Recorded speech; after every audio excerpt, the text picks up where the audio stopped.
여러분 안녕하세요. 언제나 다시 한번 차분하게 생각하며 신중하게 결정하고 행동하길 원하는 생각 채널입니다. 요새 정말 반도체 ETF들의 성과가 매우 두드러지고 있습니다. 한 달 정도의 기간 동안에 약 20%가 상승하면서 그야말로 파죽지세의 모습을 보여주고 있는데요. 이렇게 갑자기 급격한 상승의 모습을 보여주는 이유 또한 궁금해지고 있습니다.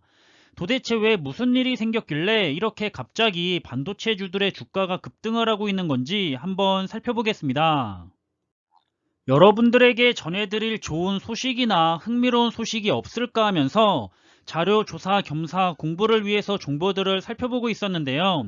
그 와중에 최근에 좋은 모습을 보여주고 있는 반도체 ETF에 대해서 현재 업계나 전문가들은 어떻게 바라보고 있는지, 최근에는 왜 주가가 급등했었는지에 대한 내용이 있어서 한번 공유를 해보려고 합니다.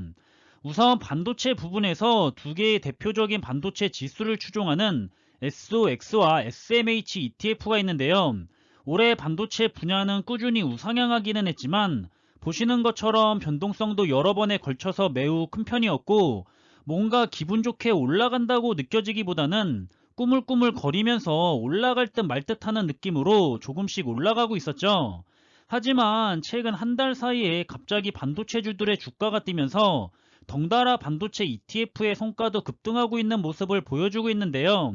최근 한 달 사이에는 거의 20%가 상승했을 정도로 그야말로 반도체 섹터의 분위기가 좋았습니다. 최근 이렇게 반도체주들의 주가가 크게 오를 수 있었던 이유는 바로 메타버스가 최근에 또다시 이슈가 되면서 메타버스의 관련주들이 모두 크게 상승하고 있기 때문인데요. 그에 따라서 메타버스에도 역시나 중요한 반도체이기 때문에 크게 수혜를 볼 것을 전망한 시장이 여기에 반응을 하고 있습니다. 일단 이 메타버스의 최대 수혜주 반도체 기업은 엔비디아입니다. 엔비디아는 안 그래도 올해 계속해서 흐름이 좋았었는데요. 이번에 급등하기 이전에도 60에서 70%의 성과를 내주고 있었습니다. 그런데 이번에 메타버스 이슈를 타고 다시 한번 주가가 급등했고요. 올해 현재까지 무려 134%라는 엄청난 상승세를 보여주고 있고, 단기적으로 과열 상태라고 보지만 장기적으로 엔비디아는 역시나 최고의 성장 잠재력을 지닌 반도체 기업으로 평가받고 있습니다. 현재 엔비디아는 반도체 공용 기업인 TSMC나 삼성전자보다도 시가총액이 높아져서 반도체 기업 중에 시가총액 1위 기업으로 자리를 잡은 상태고, 이런 엔비디아는 메타버스뿐만 아니라 자율주행, 인공지능, 로봇 산업까지 어디 하나 빠지는 곳이 없는 4차 산업혁명의 핵심 기업으로 부상하고 있습니다.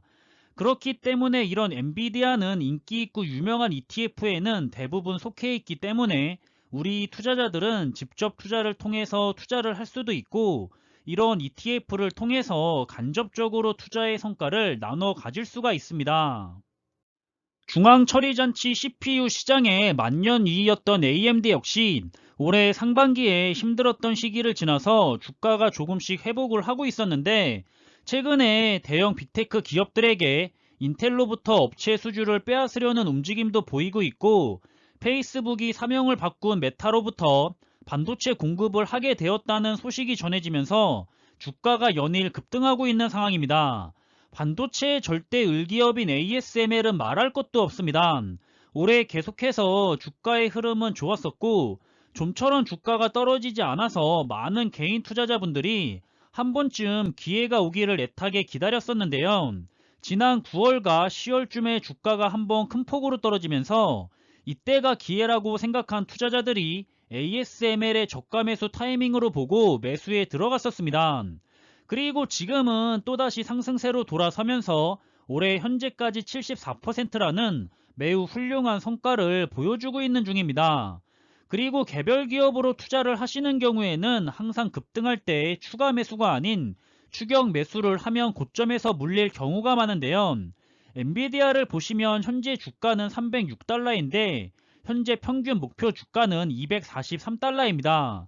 그럼 현재 단기적으로 과열 상태라고 보기 때문에 이때는 매수를 자제하는 것이 좋은 편인데요. 하지만 더불어 여전히 미래 성장성을 보고 23명의 애널리스트 중에는 1명만이 홀딩, 나머지 22명은 적극 매수를 권하고 있는 모습도 볼 수가 있습니다. 저 같은 경우에는 예를 들어서 투자 종목에 매수를 하려고 할 때 상승장이 아닌 하락장에 들어가는 방법을 많이 사용하고 있는데요. 그 이유는 상승장이 왔을 때 뒤늦게 매수에 들어가면 고점에 물려서 당분간은 힘든 시간을 보낼 가능성이 높다고 판단하기 때문입니다. 상승장이 오기 전에 내가 들어가 있어야지 상승할 때 뒤늦게 들어가는 건 이미 늦은 경우가 많습니다. 반대로 상승장이 아닌 하락세라고 느낄 때 추가 매수를 하는 것은 내가 고점에서부터 적어도 현재 10%는 싸게 샀다, 20%는 싸게 샀다, 30%는 싸게 샀다라고 생각하면서 매수를 할 수 있기 때문에 상대적으로 마음이 굉장히 편안해지는 것 같습니다. 물론 이건 저의 개인적인 매수 방식이라서 그렇구나 하고 참고로만 들어주시면 됩니다.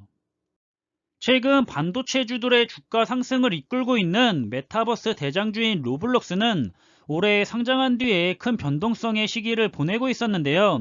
최근 들어 메타버스가 다시금 이슈가 되면서 좋은 흐름으로 돌아서는 중에 어제는 단 하루 만에 주가가 42%나 폭등하고 말았습니다. 미국 시장은 확실히 전 세계에 자금이 몰려들다 보니까 뭔가 하나 크게 이슈가 되면 주가가 엄청난 변동성을 보이고는 하는데요. 항상 이렇게 주가가 폭등할 때는 기분이 좋기도 하지만 추가 매수에 대해서는 뒤늦게 따라 들어가는 것보다는 차분하게 지켜보면서 주가가 잠잠해지기를 기다리는 편이 좋습니다. RSI 수치도 단번에 75가 돼버렸고요. 70을 넘겼기 때문에 단기적으로 과열 상태로 보고 차익 실현을 위한 매도 물량이 나올 가능성이 매우 높다고 판단해 볼 수가 있겠습니다. 따라서 이런 메타버스로의 움직임 때문에 현재 반도체주들을 비롯해서 세계의 빅테크 기업들이 하나둘씩 메타버스로의 산업에 참여를 하고 있고 미래를 위한 경쟁을 시작했습니다. 이제는 또다시 애플을 제치고 세계 1등 기업으로 올라선 마이크로소프트도 메타버스로의 움직임이 빨라지고 있고요. 따라서 앞으로 수혜를 볼 확실한 세 가지 ETF 중에 하나는 첫 번째로는 라운드 힐의 메타 ETF가 될 것으로 생각이 됩니다. 구성 종목 중에는 역시나 세계적인 상위 빅테크 기업들인 엔비디아와 마이크로소프트, 페이스북, 아마존닷컴, 애플, 그리고 화면에는 안 보이지만 아래쪽에 알파벳 구글까지 포진되어 있다는 것을 알 수가 있고요. 이는 곧 메타버스가 미래에 엄청난 영향력을 미칠 먹거리 사업으로 판단이 되었기 때문에 전 세계의 기술주 기업들이 계속해서 뛰어들고 있다고 생각합니다. 반도체 기업들도 많이 보이고 있고요. 그리고 두 번째로 수혜를 볼 ETF는 역시나 애플과 마이크로소프트, 알파벳, 구글, 엔비디아, 페이스북, 아마존닷컴 등 최상위 기술주 기업들에게 집중 투자하는 ETF인 미국 팡플러스 ETF와 미국 테크 탑10 ETF는 언제나 좋은 성과를 기대해 볼 만한 좋은 ETF 종목이라고 생각하고 있습니다. 마지막 세 번째 분야로는 역시나 모든 4차 산업과 함께할 수밖에는 없는 반도체 분야로서 미국 반도체 MV ETF나 필라델피아 반도체 ETF를 가장 수혜를 볼 ETF 종목으로 볼 수가 있을 것 같고요. 해외 ETF로 투자를 원하신다면 XOXX나 XOXQ, SMH ETF를 눈여겨보시면서 가장 마음에 드는 ETF를 하나만 선택해서 투자를 진행하시면 좋을 것 같습니다. 마지막으로 당부를 드리고 싶은 의견은 제 영상도 마찬가지고 다른 채널들에서 본 내용들 역시 모두가 투자를 하는 데 있어서 참고사항일 뿐입니다. 이런저런 생각을 나누고자 하는 거고요. 거기에 동감하거나 관심이 있다면 스스로 더 공부해보고 알아보면서 확신을 얻은 다음에 투자를 하시는 게 맞는 거고, 자신의 관심을 끌지 못했다면 그냥 하나의 정보를 얻었다는 걸로 만족하시면서 끝내면 되는 겁니다. 같은 정보를 전달해도 한쪽은 크게 동감하거나 각성을 하면서 좋은 투자의 길로 함께 걸어가지만 다른 한쪽은 특정 종목을 콕 집어서 추천하지 않으면 아무런 의미 없는 내용이라고 흘려 듣거나 투자에 도움이 하나도 안 되는 정보라면서 폄하하기 바쁜 모습을 보이곤 하는데요. 전 투자하는 데 있어서 가장 중요하다고 생각하는 것은 다른 것들이 아니라 바로 기본 원칙을 잘 지키고 생각하면서 자신만의 투자 가치관의 기준대로 투자를 하는 투자자들이 결국 성공할 수 있는 투자자라고 생각하고 있습니다. 모든 정보는 서로의 투자에 도움이 되기 위한 하나의 참고자료와 의견일 뿐입니다. 그렇기 때문에 저 역시도 끊임없이 기사들을 살펴보고 관련 서적을 읽어보고 여러 가지 좋은 채널들을 통해서 좋은 정보와 좋지 않은 정보를 구별해 가면서 습득해 나가고 있습니다. 그런 여러 가지 정보들을 통해서 결국 자신만의 투자에 대한 가치관이 형성되고 방향이 잡히게 된다고 생각하고 있기 때문에 이런 저의 생각과 같은 방향을 잡은 여러분들과 함께 기분 좋은 장기 투자의 길을 한 걸음씩 함께 나아간다고 생각을 하고 있고요. 또 하나는 완전히 투자를 이제 시작하는 분들을 위해서 조금이나마 방향을 잡는 데 도움이 되고 싶다는 마음으로 영상을 만들고 있다는 점을 기억해 주셨으면 합니다. 그럼 이번에 준비한 내용은 여기서 마무리하겠고요. 오늘도 각자의 위치에서 정말 수고 많으셨을 거라 생각합니다. 그렇기 때문에 남은 하루의 시간 역시 기분 좋고 즐거운 시간으로 보내시다가 잘 마무리하시길 바라겠습니다. 항상 준비한 내용들이 여러분들이 투자하는 데 있어서 많은 참고가 될 수 있는 좋은 영상이 되기를 바라고 있고요. 심리적으로도 그리고 좋은 정보로도 도움이 되었으면 좋겠습니다.